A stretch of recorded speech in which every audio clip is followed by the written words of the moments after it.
What's going on, YouTube? Dave back again, and today we're taking a look at the, I'm not sure what scale this is. I want to say it's 1/6, but it's not 1/6. Maybe it's 1/8, but this is the W.A.S.P, aka W.A.S.P Bio Armor, and I ended up picking this up from Abby Lee. It was an intriguing design, and I was going to pick up the original, but all that was available and out of my price range was the one that's like 14 inches tall. This one only ends up being 10, so it's just about perfect for a shelf. So without further ado, let's crack this open and show you what comes in it. Now, it was well wrapped. You get some paperwork. Now, this one was all wrapped. I ended up unwrapping it so that I could take a look at this piece, but this is how everything else ended up being wrapped. So you get a photograph in the package, and then you get this. And that's it. There's no instructions on how things go together or anything. It's not that hard. There's only a few pieces, so they should key in very well. We'll take a look at that here in just a second. All right, boys and girls, here we are with all the parts laid out.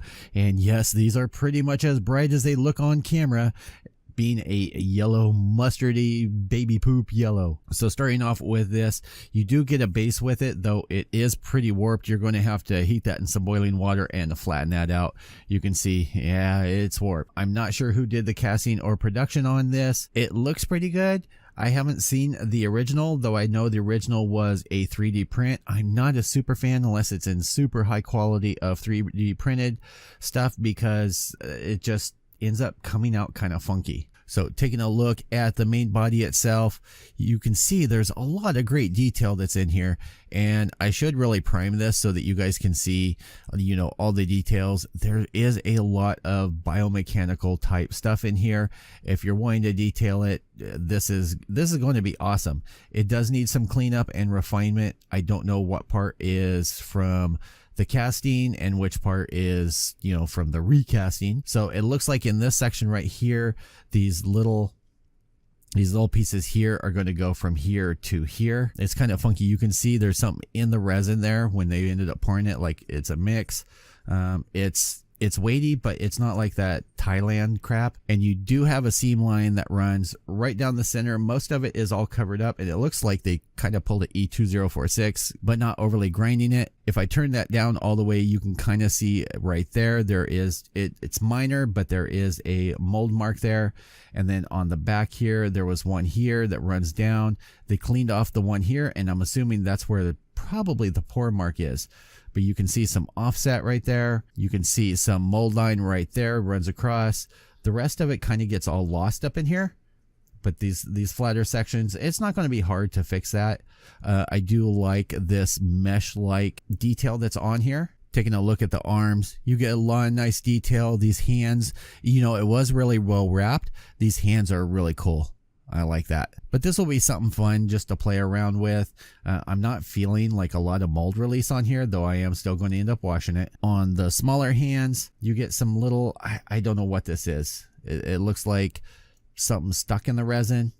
I don't really know what that is, but the casting is not bad. You know, it's not really bad. There are sections here, and I think that they missed things. It looks like if you look here to here, that there was supposed to be a cable that came across, and it's not in there. So that's going to have to be redone.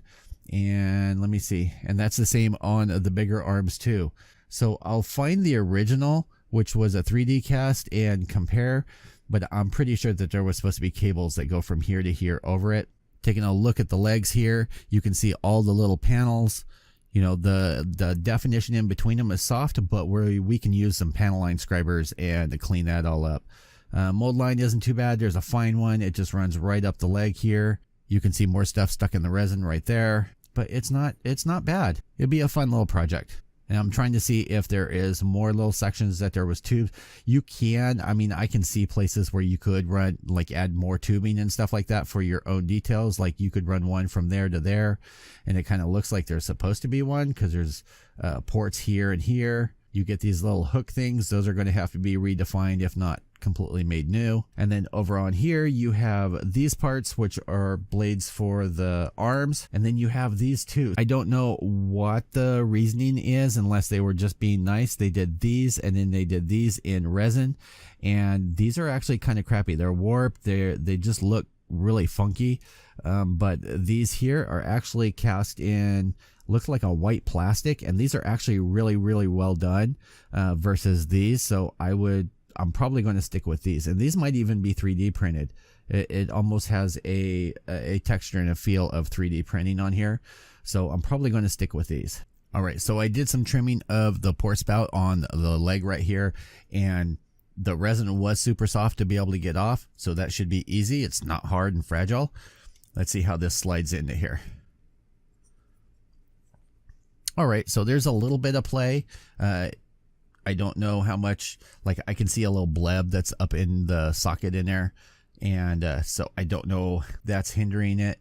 Seems to fit in there okay. Doing the same with the other side. So there's that. And it does stand about, they say it stands about 10 inches tall. Let's check that. Yep, right about 10 inches tall.